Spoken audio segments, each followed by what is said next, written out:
We're back, baby, and for 2026, we're committing to another year of full-time RV life.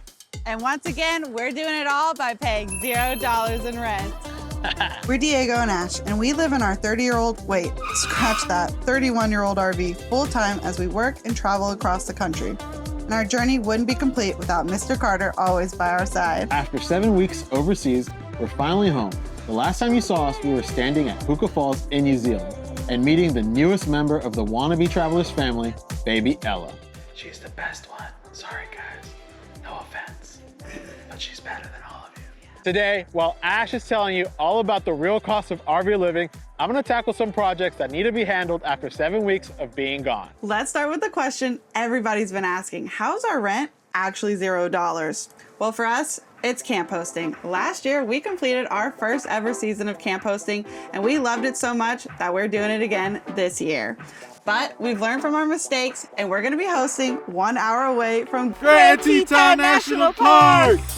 At this location, we get a free full hookup site and all hours paid. This is gonna help us to achieve our goal of $0 in rent for 2026. This saves us anywhere from $700 to $1,200 a month. Don't get me wrong, we're not camp hosting all year round. Right now, we're actually mooch docking at my parents' property. We pay $0 in rent, but we do help out with utilities. And I know not everyone has this opportunity, but we're gonna take full advantage of it while we can before they sell. Even with $0 in rent, RV life isn't free. So here's a breakdown of how much we spend every month. Because we work where we live, our gas cost is pretty low, but we do like to go on a lot of adventures, so we allot for $250 to $350 a month. Because I love cooking really good meals at home, we budget $400 to $500 a month on groceries. Most campgrounds have free Wi-Fi, but sometimes it can be kind of bad. So we pay for our own Wi-Fi and obviously our phones, and that comes out to $180 a month. Yeah, that's pretty cheap because we don't pay for Starlink yet. Now, let's talk about our rig. If you've been a Wannabe for quite some time, then you know that we do not have an RV payment because we paid $5,000 in cash for this bad boy. What's different from last year is that we used to pay $750 for our truck note. Thankfully, it caught on fire. And now we have a new truck note and we pay $450 a month. Propane is one of those things that I think varies depending on rig and family size. For us, we can last about 2 months before filling up our two 30-pound propane tanks. That will usually cost us about $75. Just like a house, you need to be setting aside money for maintenance. We set aside $150 to $200 a month just in case anything breaks. All in all, that makes our projected monthly expenses for RV living in 2026 $1,400 to $1,800 a month. And if you ask me, I think that's pretty affordable. This isn't about being cheap, but intentional. We get to choose where our money goes, and we choose experiences over square footage. Because we're not locked into rent, we get to travel internationally and come back to a home that costs us nearly nothing. Because we're camp hosting, mooch docking, and doing the beet harvest again this year, those longer stays allow us to pay $0 in rent. The wallpaper in the bathroom, I think that there's been some water condensation getting behind there. I'm hoping that this blow dryer and this gift card helps me fix that. Is it working?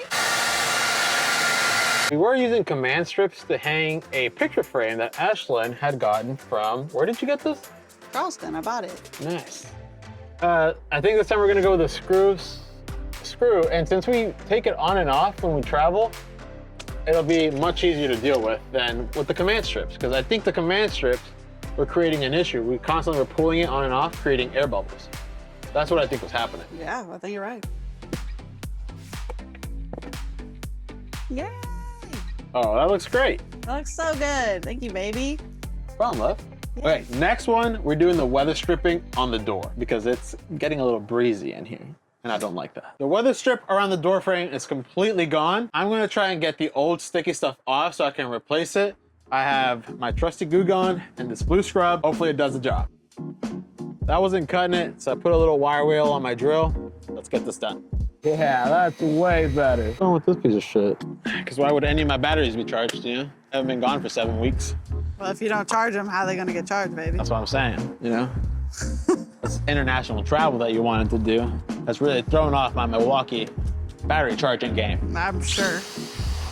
But let's be real, this lifestyle isn't for everyone. Camp hosting comes with responsibilities, and you don't always get to move when you want to. RVs are small and they will test your patience, but for now, this season of life is absolutely perfect for us. Now that we got the old gunk off, I'm gonna use some denatured alcohol to clean off the spots that I'm gonna put the new adhesive strip on. No wonder it was sticky. Yeah, I was like, really? Now let's get this top strip down. Don't worry, I will remove the plastic. Wow. Weather stripping is in, and I want to see if it solves our little gap issue. It does not solve our gap issue. Are you kidding me? Well, it is what it is. Yeah, at least we fixed the wallpaper. Yeah, thank you. That's been kind of a while that absolutely. it's been sitting there. Cosmetically, at least we can fix everything we set our minds to. But structurally, Not so much. not looking great for her. Yeah, should we consider something different? I don't know. Who's to You say? mean like a 25-year-old RV? That was good. So that's the real cost of RV living for us in 2026 and how we're going another year of zero rent. So we'll see you next Thursday at 9 a.m. See you later, wannabes. Bye, wannabes.